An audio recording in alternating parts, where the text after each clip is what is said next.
Welcome back to The Price of Business. I'm your host, Kevin Price, talking to you about you and your business. I really enjoy getting, I tell you, I kind of get bumps, chills and bumps all over my arms as I get to talk to Robert Kiyosaki, because the guy is kind of a hero of mine. He literally changed my life in terms of financial education, and is why I like to get him on the program whenever possible. He does a phenomenal job. He educates people and takes their financial dreams to the next level. This is The Price of Business, of course. I am your host, Kevin Price, and do want to remind you that the show continues 24/7 at priceofbusiness.com.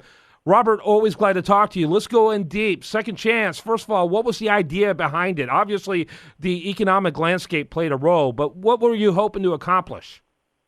Well, Rich Dad Poor Dad is almost 20 years old now, and it's still number one as far as Publishers Weekly goes, number one personal finance book of all times. And a lot of people say it changed our lives, which I'm very happy with. It's all over the world. But I think many people miss lesson one, Rich Dad's lesson number one. And lesson number one is the rich don't work for money. That's right.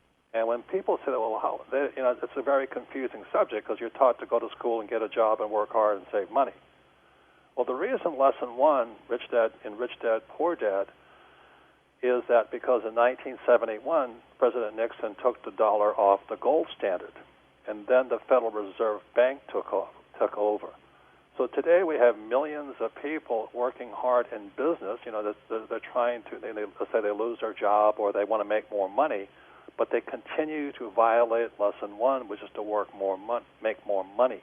If you're going to be an entrepreneur, you've got to make money and then convert your money into an asset that produces cash flow. Now, if you follow that, that's good, because there's three types of income. There's ordinary, portfolio, which is capital gains, and passive, which is cash flow. The rich work for cash flow. So an entrepreneur can't just make a lot of money. They've got to be able to convert their money into either capital gains or cash flow. Yeah, I always like to say people should not trade time for money. That's what poor people do, is they trade time for money. I love the example you gave of your attorney who, at the time you wrote your book about 20 years ago, was making something like $700 an hour. You wouldn't trade that for anything because that's trading time for money. Get things to actually earn money for you, and that's passive income.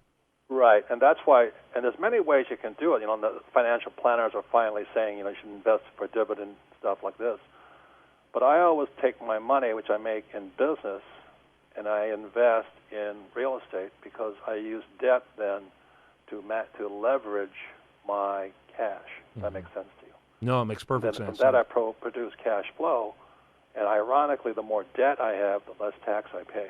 Yeah. But that was Rich Dad Poor Dad, and that's second chance, is you have to understand how the rich are getting richer and how the rich pay less taxes. So in second chance, you'll actually see pictures and graphs of why the rich are getting richer. Yes. Kind of like, removing the curtain, right? The mystery, the veil gets removed. And it's so logical. It makes so much sense. All the things that we were told to do, that the employee personality was told to do, was really meant to accommodate the business owners, really to make the business owners and the investors rich, wasn't it? Absolutely. The tax laws in this country is still made for capitalists. Yeah. And then you have guys like Bernie Sanders who admits to be a socialist. Yeah. So the moment you say, I want to be an entrepreneur, you're going to go head-to-head with the socialist.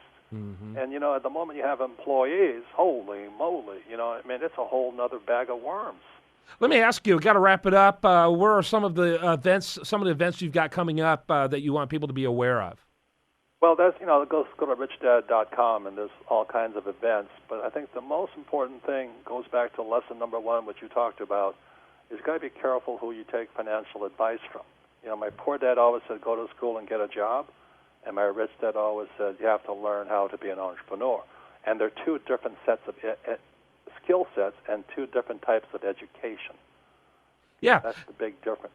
If you want to annually trade 2,000 hours for subsistence existence, just go through school. But if you really want to change your life, you really need to look at becoming an entrepreneur. I believe that. And you really helped pave the way for me. And so this show, to a certain extent, exists because of what you taught me. I appreciate that. Oh, thank you. And keep up the good work, Kevin.